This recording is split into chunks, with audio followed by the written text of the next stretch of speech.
کی جاتی ہے کہ عادل حکمران کہ جو اپنے رعایا کے ساتھ عدل و انصاف والا معاملہ کرتا رہا، کل قیامت کے دن اللہ تعالیٰ کی بارگاہ کے اندر اسے اللہ تعالیٰ کے عرش کا سایہ نصیب ہوگا۔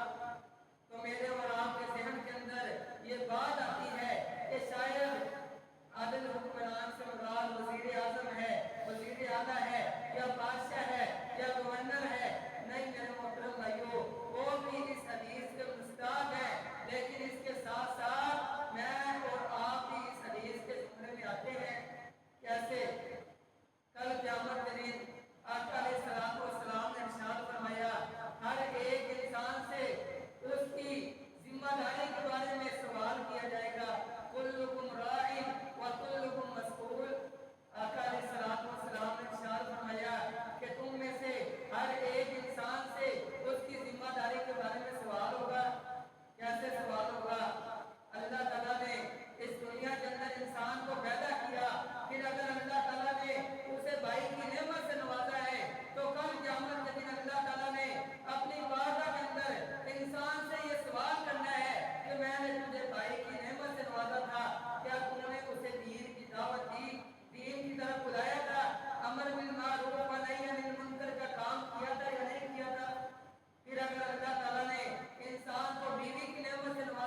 میں آقا अलैहिस्सलाम ने इरशाद फरमाया कि जिस इंसान को वसीयत की जाए फौत हो जाने के बाद जो सबसे पहला काम करना है वो उसकी वसीयत को पूरा करना है।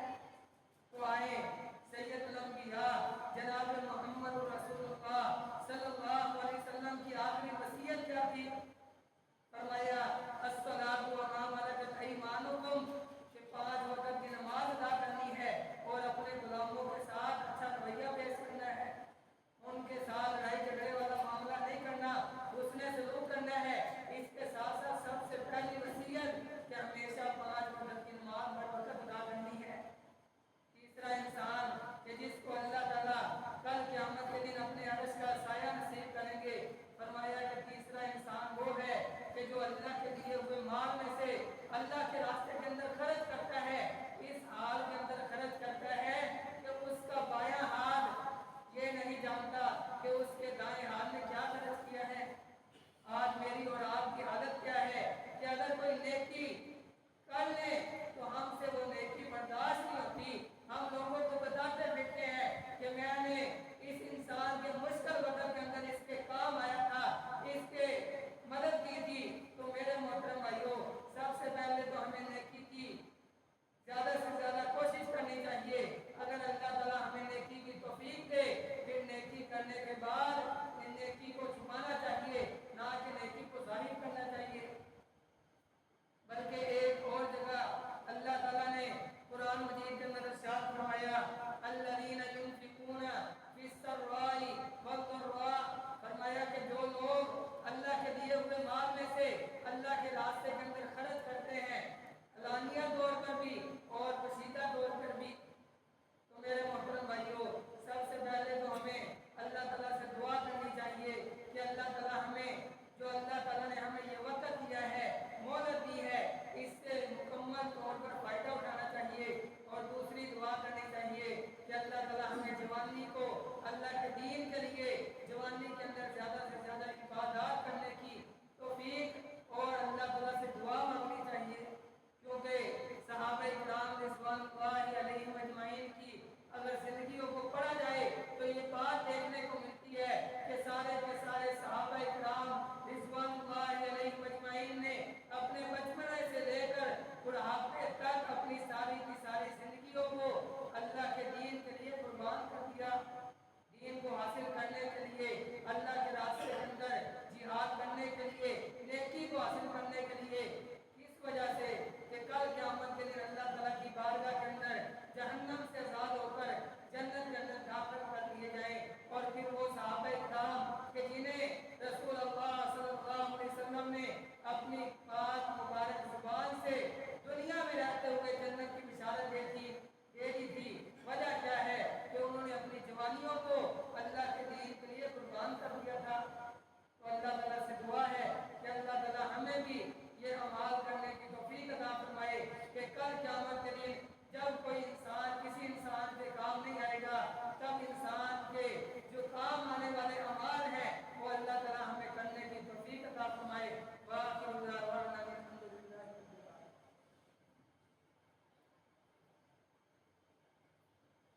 रब्बिल आलमीन।